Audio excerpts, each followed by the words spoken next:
आता आपण खंडाळा घाट क्रॉस करून आलेलो आहे आणि इथूनच अर्ध्यातूनच हा या साईडला लेफ्ट साईडला आहे आणि सरळ जातो तो दुसरा रस्ता बाहेरून जो चालला आहे राईट साईडला जो चाललेला आहे तो पुण्याला चाललेला आहे आणि हा रस्ता चाललेला आहे आपल्या ठिकाणावरती. तर चला आता बघू पुढे रस्ता कसा आहे. मित्रांनो हा आहे डेल्ला रिसॉर्ट.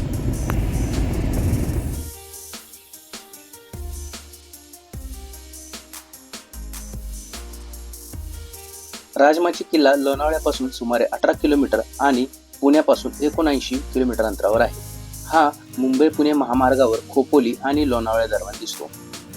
हा मार्ग सुमारे 19 किलोमीटर लांबीचा असून चालण्यासाठी साधारण 5 तास लागतात.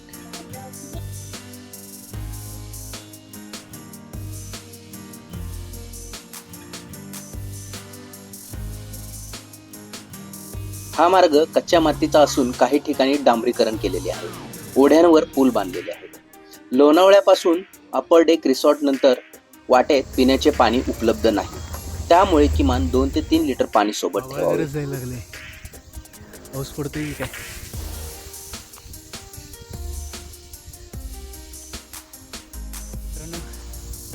आभाळ गरजायला लागले.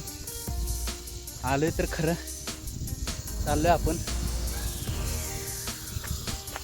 पण अशी पाऊस पडायची दाट शक्यता वाटते. येतील होप आपल्याला. बघू पाऊस जर पडला तर बोलतात काजवे नाहीत दिसत निघून जातात, पण जर पाऊस नाही पडला तर आपल्याला उद्या सकाळी सकाळी आपण ज्यावेळेस ट्रेक चालू करू त्यावेळी आपल्याला काजवे दिसतील. तर इथं खूपच रात्रकिड्यांचा आवाज येतोय.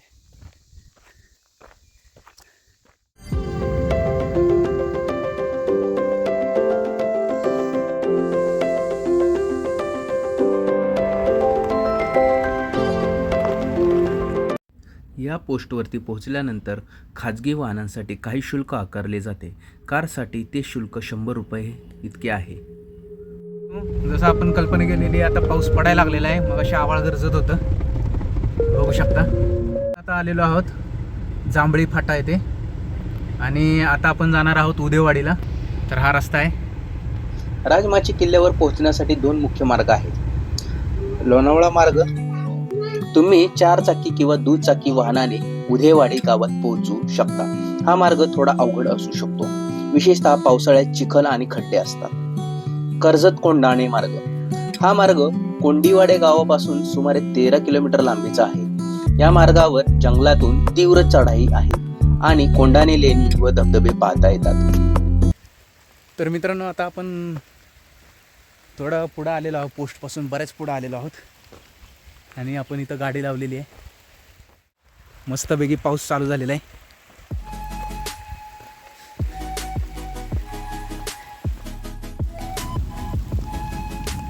तर मित्रांनो समोर आहे तो मला वाटतं बहुतेक कातलदराचा धबधबा तिथून वाहत असेल.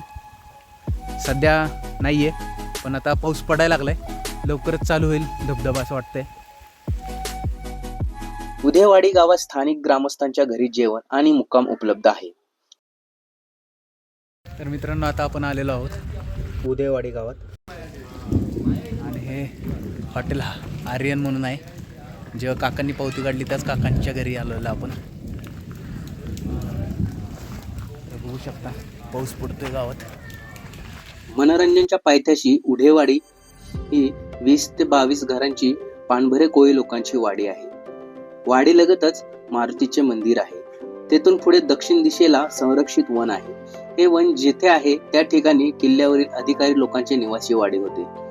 इसवी सन 1818 मध्ये किल्ला इंग्रजांच्या ताब्यात गेल्यामुळे मराठी राज्यातील त्या अधिकाऱ्यांना स्थलांतर करावे लागले. नंतरच्या काळात इंग्रजांनी सह्याद्रीतील किल्ले वन खात्याच्या ताब्यात दिले.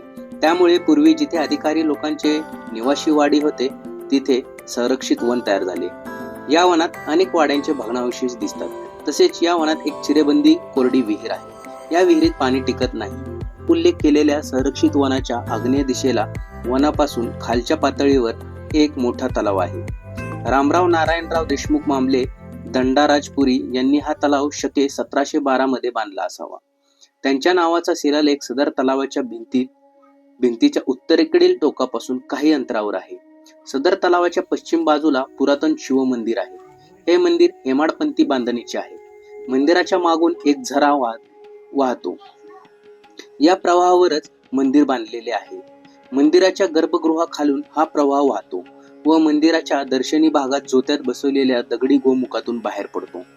गोमुखाखाली दगडात बांधलेले कुंड आहे. त्यात गोमुखातून पडणारे पाणी साठते व ते पुढे तलावात जाते. या प्रकारे एका नैसर्गिक झऱ्यावर वरच्या बाजूला सुंदर शिव मंदिर व खाली मोठा तलाव अशी रचना केलेली आहे.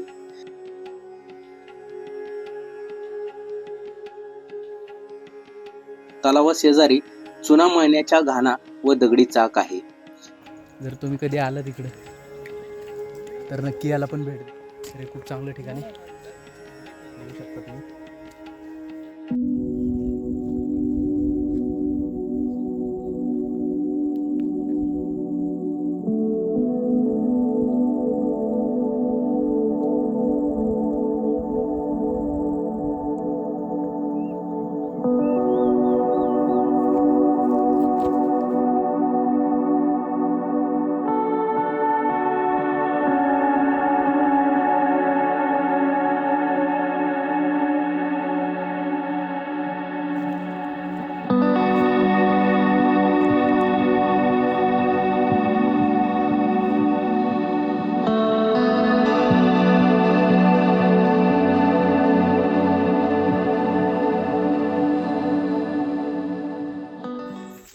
तर आता आपण फिरून आलो आहे.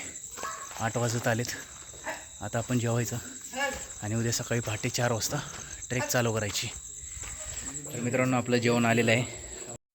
अशा प्रकारे आपला हा दिवस खूपच छान गेला. याच्या पुढच्या भागात आपण राजमाचीच्या दोन्ही बालेकिल्ल्याला भेट देणार आहोत, ज्याचे नाव आहे श्रीवर्धन आणि मनोरंजन. तर लवकरच भेटू याच्याच पुढच्या भागात. त्यासाठी आपल्या चॅनलला सबस्क्राईब करून ठेवा आणि व्हिडिओ आवडला असल्यास लाईक नक्की करा. तोपर्यंत बाय बाय.